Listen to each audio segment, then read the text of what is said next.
नमस्कार दोस्तों, जय माता दी। कहते हैं कि माता रानी के दरबार में तब तक कोई नहीं पहुंच सकता जब तक खुद मैया का बुलावा नहीं आता। लेकिन क्या आप जानते हैं कि साल 2026 में माता वैष्णो देवी की यात्रा के नियम पूरी तरह बदल चुके हैं। अगर आप बिना तैयारी के कटरा रेलवे स्टेशन पर उतरे तो आपको वहीं से वापस भेज दिया जाएगा। त्रिकुटा पर्वत की पावन गुफा में मां वैष्णो देवी 3 पिंडियों के रूप में साक्षात विराजमान है, मां काली, मां लक्ष्मी और मां सरस्वती। यहां आकर हर हारे हुए इंसान की झोली खुशियों से भर जाती है। श्री माता वैष्णो देवी यात्रा की शुरुआत होती है कटरा शहर से। कटरा पहुंचने के लिए देश में कमाल की कनेक्टिविटी है। अगर आप ट्रेन से आना चाहते हैं तो सबसे बेस्ट है श्री माता वैष्णो देवी कटरा SVD के रेलवे स्टेशन। दिल्ली, मुंबई और अहमदाबाद जैसे शहरों से यहां के लिए डायरेक्ट वंदे भारत और सुपरफास्ट एक्सप्रेस ट्रेनें चलती हैं। यह रेलवे स्टेशन इतना खूबसूरत है कि उतरते ही आपको मजा आ जाएगा और यहां से मुख्य एंट्री गेट सिर्फ 3 किलोमीटर दूर है। अगर आप फ्लाइट से आना चाहते हैं तो सबसे पास का हवाई अड्डा है जम्मू एयरपोर्ट, जो कटरा से लगभग 50 किलोमीटर दूर है। जैसे ही आप जम्मू एयरपोर्ट या जम्मू तवी रेलवे स्टेशन से बाहर निकलेंगे, आपको कटरा के लिए 24 घंटे सीधी सरकारी बसें और शेयर टैक्सियां मिल जाएंगी। जम्मू से कटरा पहुंचने में बस से मात्र 1.5 से 2 घंटे का समय लगता है।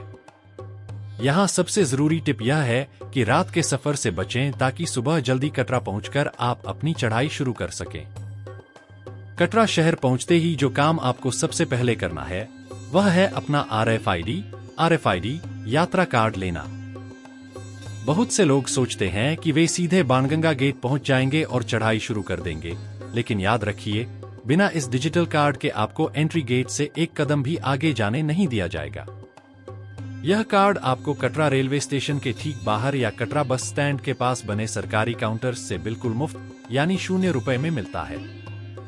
आपको बस अपना आधार कार्ड दिखाना है और आपका यह कार्ड जनरेट हो जाएगा। इस कार्ड की महिमा यह है कि इसे पूरी यात्रा के दौरान आपको अपने गले में पहनकर रखना होगा। रास्ते में जगह जगह लगे स्कैनर इस कार्ड को ट्रैक करते हैं, जिससे श्राइन बोर्ड को पता रहता है कि ट्रैक पर इस वक्त कितने यात्री मौजूद हैं। यह आपकी सुरक्षा के लिए बहुत जरूरी है। जब आप यात्रा पूरी करके नीचे लौटेंगे तो इसे वापस जमा करना अनिवार्य है। अब बात करते हैं उस 12 से 13 किलोमीटर की चढ़ाई की जो आपको माता के भवन तक लेकर जाएगी। साल 2026 में कटरा से ऊपर जाने के 2 मुख्य रास्ते हैं और यहीं पर लोग सबसे बड़ी गलती करते हैं। पहला है पारंपरिक रास्ता, जिसे बाणगंगा मार्ग कहते हैं। इसी रास्ते पर घोड़े, खच्चर और पालकी चलते हैं। अगर आपको सीढ़ियों से जाना है, रास्ते के बाजारों की रौनक देखनी है, तो यह रास्ता ठीक है। लेकिन घोड़ों के कारण इस रास्ते पर थोड़ी गंदगी और बदबू होती है, जिससे पैदल चलने वालों को परेशानी हो सकती है। दूसरा रास्ता है नया और आधुनिक मार्ग, जिसे ताराकोट मार्ग कहा जाता है। यह रास्ता पैदल चलने वालों के लिए किसी जन्नत से कम नहीं है। इस पूरे रास्ते पर घोड़े और खच्चर पूरी तरह से बैन है। यहाँ की चढ़ाई बहुत ही घुमावदार और आसान है।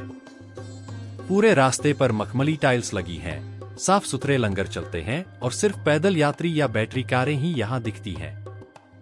अगर आप अपने परिवार या छोटे बच्चों के साथ पैदल चढ़ रहे हैं तो आंख बंद करके ताराकोट मार्ग चुनिए, आपकी यात्रा आधी आसान हो जाएगी। बाणगंगा गेट से आगे बढ़ते ही सबसे पहले पवित्र बाणगंगा आती है, जहां मैया ने बाण चलाकर जल निकाला था। इसके बाद थोड़ा ऊपर चढ़कर आता है चरण पादुका मंदिर, जहां माता के पैरों के निशान हैं। यहां दर्शन करके जब आप लगभग 6 किलोमीटर की चढ़ाई पूरी कर लेंगे तो आप पहुंचेंगे इस यात्रा के सबसे मुख्य पड़ाव अर्धकुंवारी पर। अर्धकुंवारी में ही स्थित है पवित्र गर्भजून गुफा। मान्यता है कि माता ने यहां 9 महीने तपस्या की थी। इस संकरी गुफा के अंदर से निकलने के लिए हर भक्त बेताब रहता है और इसी वजह से यहाँ का वेटिंग टाइम कभी कभी 12 से 24 घंटे तक चला जाता है। अब यहाँ ध्यान से सुनिए, मेरा वो सीक्रेट है जो आपका पूरा दिन बचाएगा। जैसे ही आप अर्धकुंवारी पहुंचें, सबसे पहले दर्शन का टोकन ले लें। अगर आपका नंबर आने में बहुत समय है तो वहां रुककर समय बर्बाद बिल्कुल मत कीजिए। अपना टोकन जेब में रखिए और सीधे ऊपर मुख्य भवन की तरफ बढ़ जाइए। ऊपर जाकर माता के दर्शन कीजिए, भैरव बाबा के दर्शन कीजिए और जब आप आराम से नीचे उतर रहे होंगे तब तक अर्धकुंवारी में आपका नंबर आ चुका होगा। इस ट्रिक से आपका 1 सेकंड भी बर्बाद नहीं होगा। अर्धकुंवारी से आगे हिमकोटी मार्ग से होते हुए जब आप मुख्य भवन पहुंचेंगे तो वहां का नजारा देखकर आपकी सारी थकान गायब हो जाएगी।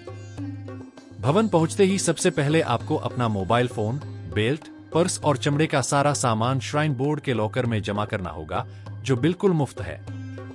इसके बाद पवित्र कतारों से होते हुए आप मुख्य गुफा के अंदर प्रवेश करेंगे।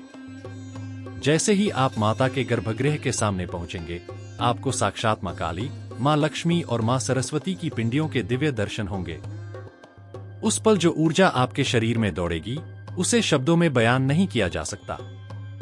दर्शन करके बाहर निकलते ही आपको मिश्री और सिक्कों का पावन प्रसाद मिलता है। लेकिन रुकिए, दर्शन अभी पूरे नहीं हुए हैं। माता के दर्शन तब तक अधूरे माने जाते हैं जब तक आप भैरव बाबा के दर्शन न कर लें। भैरवनाथ का मंदिर भवन से 1.5 किलोमीटर की बहुत ही खड़ी चढ़ाई पर है। लेकिन साल 2026 में आपको पैदल हांफने की बिल्कुल जरूरत नहीं है। श्राइन बोर्ड द्वारा मात्र 100 रुपए की टिकट पर पैसेंजर रोपवे, केबल कार चलाई जाती है, जो मात्र 3 मिनट में आपको पहाड़ों को चीरते हुए सीधे भैरव बाबा के मंदिर पहुंचा देती है। वहां दर्शन करते ही आपकी यह महायात्रा पूरी हो जाती है। अब बात करते हैं सबसे जरूरी व्यावहारिक व्यवस्था की। बहुत से लोग कटरा के महंगे होटलों में पैसे लुटा देते हैं। अगर आपका बजट कम है तो ऊपर अर्धकुंवारी और मुख्य भवन पर श्राइन बोर्ड द्वारा संचालित डॉर्मेट्री और फ्री हॉल्स बने हुए हैं, जहां मात्र 150 रुपए से 300 रुपए में साफ सुथरा बेड मिल जाता है। साथ ही रात की ठंड से बचने के लिए श्राइन बोर्ड पूरे रास्ते में कंबल बिल्कुल मुफ्त देता है, जिसके लिए सिर्फ थोड़ा सा रिफंडेबल सिक्योरिटी डिपॉजिट देना होता है।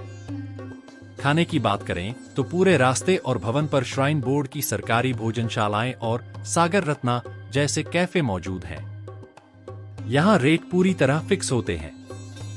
मात्र 60 रुपए से 80 रुपए के बीच आपको शुद्ध सात्विक और गर्मागर्म उत्तर भारतीय थाली मिल जाती है, जो स्वाद और सेहत दोनों में बेस्ट है। चलिए दोस्तों, अब आते हैं उस बात पर जिसके लिए आप सब रुके हुए हैं, यानी कटरा से शुरू करके माता रानी के सफल दर्शन, रोपवे और वापसी तक प्रति व्यक्ति कुल खर्चे का वो सच जो कोई आपको खुलकर नहीं बताता। अगर आप जेब में सिर्फ 1500 रुपए से 2000 रुपए लेकर भी कटरा रेलवे स्टेशन पर उतरते हैं, तो भी आप माता रानी के दर्शन बहुत ही ठाठ से कर सकते हैं। बस आपको कटरा में श्राइन बोर्ड की फ्री धर्मशाला या मात्र 150 रुपए वाली डॉर्मेट्री चुननी है। RFID यात्रा कार्ड बिल्कुल मुफ्त यानी 0 रुपए है। पूरे रास्ते में श्राइन बोर्ड के जो सरकारी भोजनालय हैं, वहां मात्र 60 रुपए में इतनी स्वादिष्ट थाली मिलती है कि आपका पेट भर जाएगा पर मन नहीं भरेगा। 2 दिन के खाने का खर्च हुआ मात्र 400 रुपए। पूरी चढ़ाई आपको पैदल तय करनी है, जिसका कोई चार्ज नहीं है, और भैरव बाबा जाने के लिए केवल 100 रुपए की रोपवे टिकट लेनी है। यानी मात्र 1500 रुपए में आपकी पूरी पवित्र यात्रा मुकम्मल। लेकिन अगर आप थोड़ा आराम से जाना चाहते हैं, स्टैंडर्ड होटल में रुकना चाहते हैं, अच्छे रेस्टोरेंट्स में खाना चाहते हैं और चढ़ाई के लिए घोड़ा या खच्चर करना चाहते हैं, तो एक तरफ का घोड़े का सरकारी रेट 1500 रुपए से 2500 रुपए तक जाता है।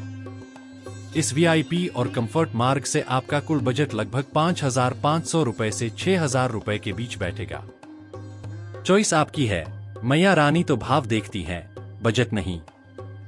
अब एक बहुत जरूरी बात, अगर आपके मन में इस यात्रा को लेकर कोई भी छोटा या छुपा हुआ सवाल है, जैसे कि कौन सा शॉर्टकट रास्ता बेस्ट है या बच्चों के लिए क्या सुविधा है, तो बिना शर्माए अभी के अभी नीचे कमेंट बॉक्स में अपना सवाल डालिए।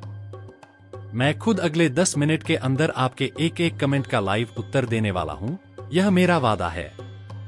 इस वीडियो को अपने उस दोस्त या फैमिली ग्रुप में तुरंत शेयर कर दीजिए जिसके साथ आप इस साल माता रानी के दरबार जाने का सपना देख रहे हैं।